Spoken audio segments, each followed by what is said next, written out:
welcome to the Robert Hunt Financial Market Update.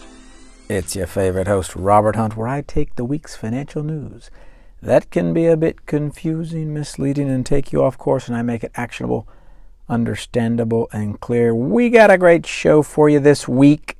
We're going to be looking at a book, a little book review for the listener. Peter Zeihan's The End of the World is Just the Beginning. And to what degree should we let books like this affect our investment philosophy? It's something that I have been faced with, and others I know who have looked at books like this have. We're going to actually get a look into my life and how I receive financial advertising as a financial advisor. So I've got two advertisements I received. You're actually going to get to hear an actual voicemail from someone peddling a financial product. And we will look at Federal Reserve Chairman Powell and why it is that what he says matters so much, particularly now as a very large move was made when he made a little comment. So at the top, let's look at this Peter Zeihan, The End of the World is Just the Beginning, to give you a brief overview of this book. And there are lots of books like this. So this is a general theme, but this is a book that details, as the title portends, that the world as it currently exists is going to be very different from the world that will exist in the very near future. Mr. Zeihan goes on to explain that globalization, as we see it today, where there's incredible interconnectedness between the United States, China, other countries with trade, that is going to go away, and a more regional world with less safe trade patterns will emerge. Now, there's a whole long book he wrote about it. I think it's an entertaining book. I recommend it. I'm still digesting some of his pontificating. But books like this can actually really challenge an investment philosophy.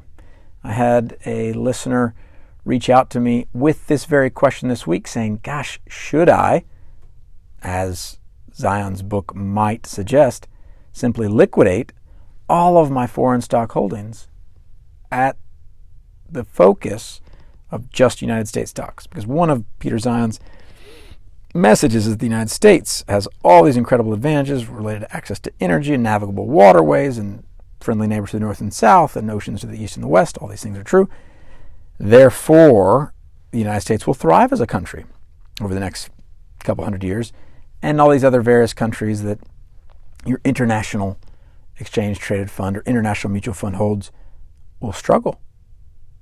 And so it is, listener, what are we to do when a very learned, data-driven prognosticator like Peter Zeihan, and he's written other books besides The End of the World is Just the Beginning, but what are we to do? Because I have seen this happen where you get a policy wonk, a Nostradamus of sorts, who is making all sorts of predictions, and without a captive mind, taking captive those thoughts, we can begin to create an investment philosophy that is not grounded in orthodox financial beliefs. So in this example, what I did for the listener who asked me this question, I actually began to send them various data about international stock returns and what actually drives those and the holdings international exchange traded fund. Now, as you know, as my regular listeners, you know that international stocks have had a bit of a struggle lately. I went ahead and pulled up the JP Morgan U.S. versus international stock chart data as of September 30th, 2022. The current streak we are on of outperformance by U.S. stocks versus international is 15 years, according to their data. The U.S. market's up about 210%. And so, of course, when someone like Peter Zeihan begins to explain that the U.S. is the best ever and international is going in the toilet, well, as an investor, we don't need too many excuses to just rip the cord on our international holdings because it's been such a bear this last 15 years. Now, but if we keep going back, interesting, okay? Prior to this 15-year run, international outperformed for 7.3 years at a 64% return. Now, prior to that, U.S., so it's kind of a baton, it passed and forth and back and forth. The U.S. outperformed kind of that late 90s, mid to late 90s period, 6.2 years, 220%.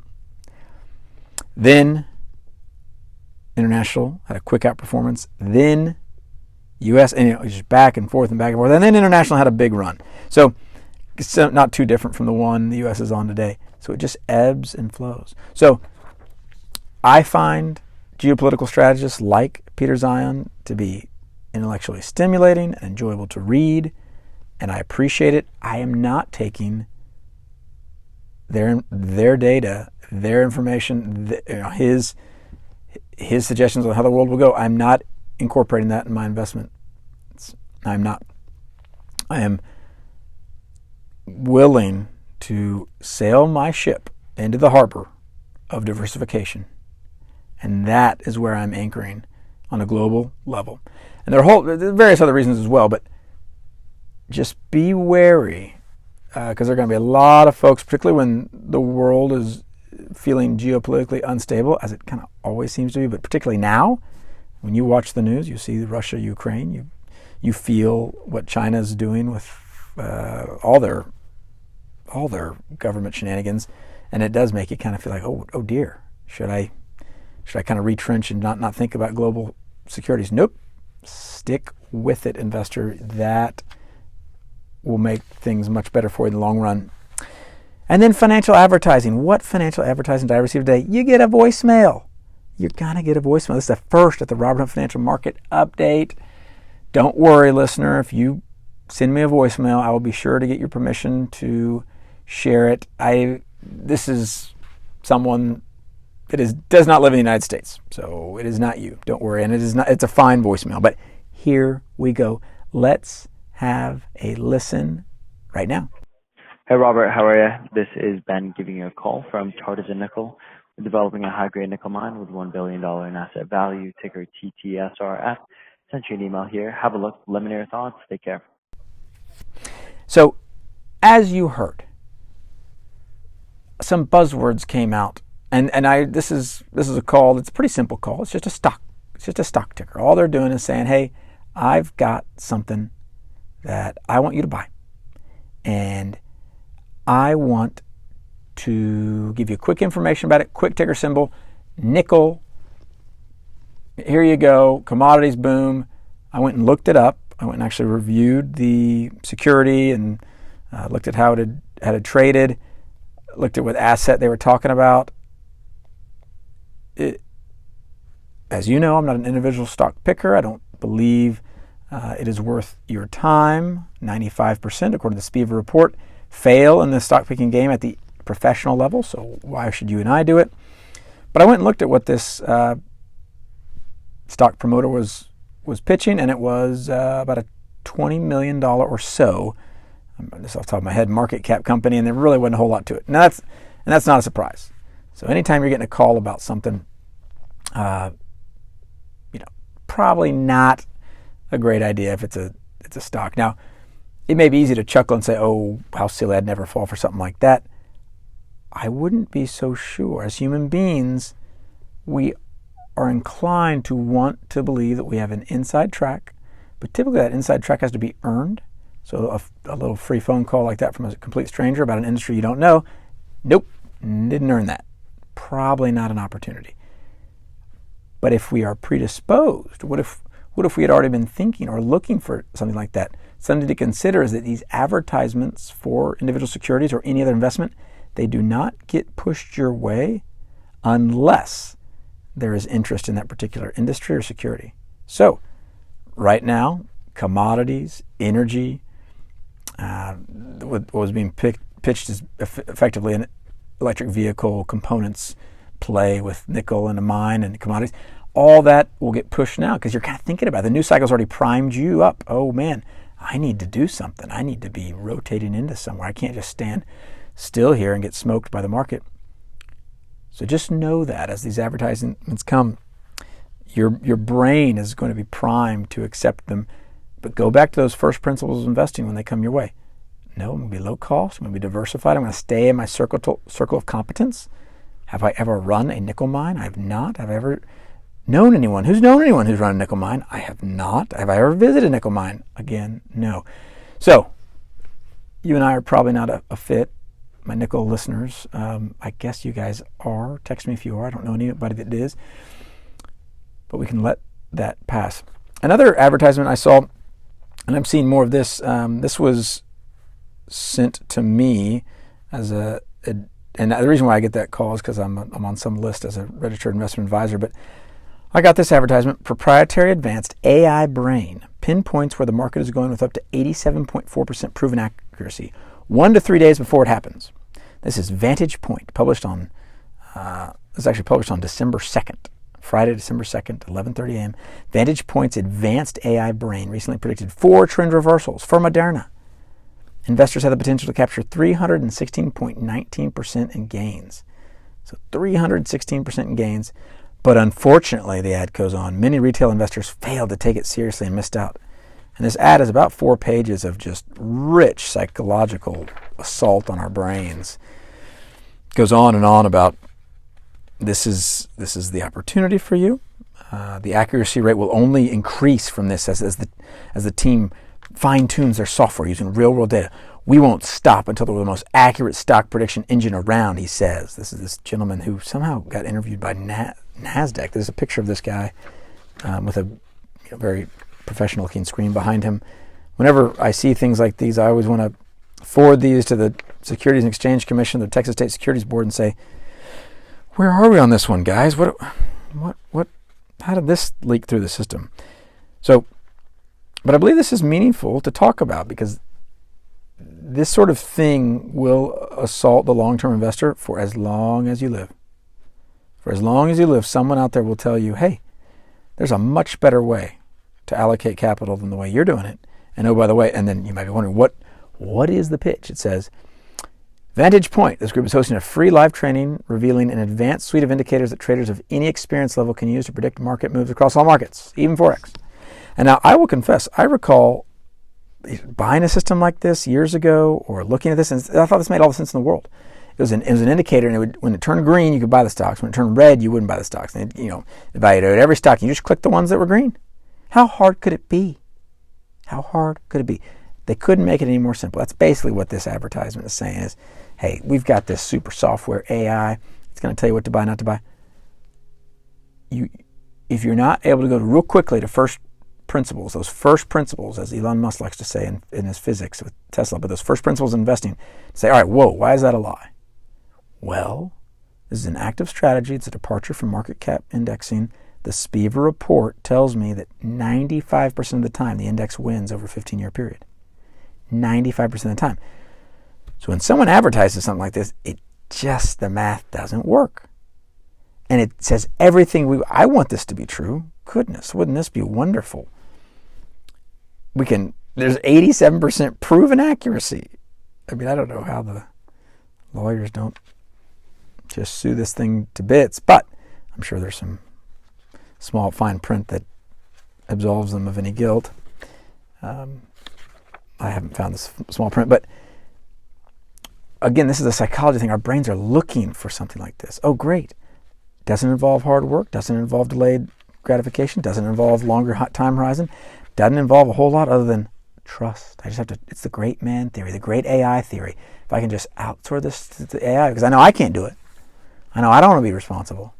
I'll just outsource this to this brain. That will be my salvation as an investor. Nope. Go back to those first principles. Simple wins, low-cost wins, long-term wins. Anytime someone purports to have these proven accuracy systems, you think, I wonder why the Harvard Endowment and Yale Endowment can't beat a 60-40 stock bond index. But Vantage Point can. Pass. And in closing, CNBC article, Wednesday, November 30th, Fed Chair Powell, this is headline, Fed Chair Powell says smaller interest rate hikes could start in December. Subheadline, Federal Reserve Chairman Jerome Powell confirmed Wednesday that smaller interest rate increases are likely ahead and could start in December. But he cautioned that monetary policy is likely to stay restrictive for some time until real signs of progress emerge on inflation. We will stay the course until the job is done, he said during a speech in Washington, D.C. at the Brookings Institution. So I looked this up because I checked my stock app on my iPhone, which of course I don't recommend. Do as I say, not as I do. And I noticed, whoa, on Wednesday, what is going on? Everything is just popping. bonds are up, stocks are up, and in a real big manner at a real quick pace. So I thought, well, somebody said something happened. So here I go. I look at CNBC, and here it is. Mr. Jerome Powell gave language that the stock market, all those buyers and sellers coming together, trading securities, decided was bullish, meaning it was an indication that he will not raise rates as much as the market had already anticipated he would raise rates.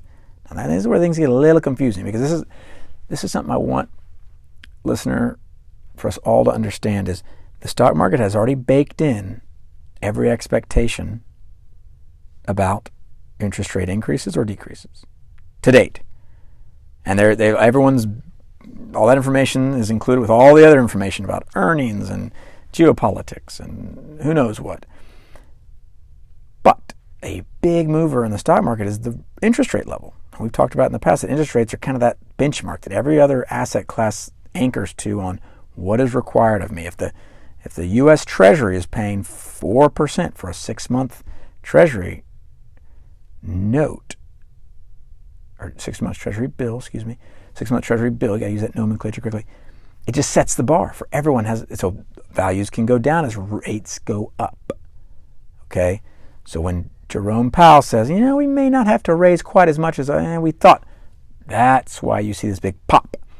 Now, listener and investor, is this predictive? Can we go in and seek to anticipate these moves? What is the answer? We cannot. What's evidence of this is these other investors also did not anticipate this. And you are trying to get into, you're not just getting inside Jerome Powell's head. Oftentimes we can think as investors, if I just know what Jerome Powell's going to do, wouldn't that just be the end of my troubles? No, you have to know what everyone else is going to do, who's anticipating what Jerome Powell's going to do. The stock market is a combination of buyers and sellers exchanging all the time at a price that both find desirable. So as those prices go up, it's because, oh wow, these future earnings streams, these future income streams, I think it's worth paying up for, because I think the market's thinking that maybe interest rates won't have to go up as high. So that should sound a little crazy. There's a little bit of craziness there, isn't it? When you hear that, you think, oh wow, that's a little mad. It is a little mad, especially in the short term. It feels just absolutely insane. But there are folks who will spend their entire investing lives seeking to anticipate what these policymakers will do with monetary policy. Don't be one of them. It'll feel like you're in a madhouse. Warren Buffett once said, if I had, and this is when Alan Greenspan was Federal Reserve Chair, if I had Alan Greenspan whispering in one ear and he said some other federal bank whispering in another, it would not change a thing he did.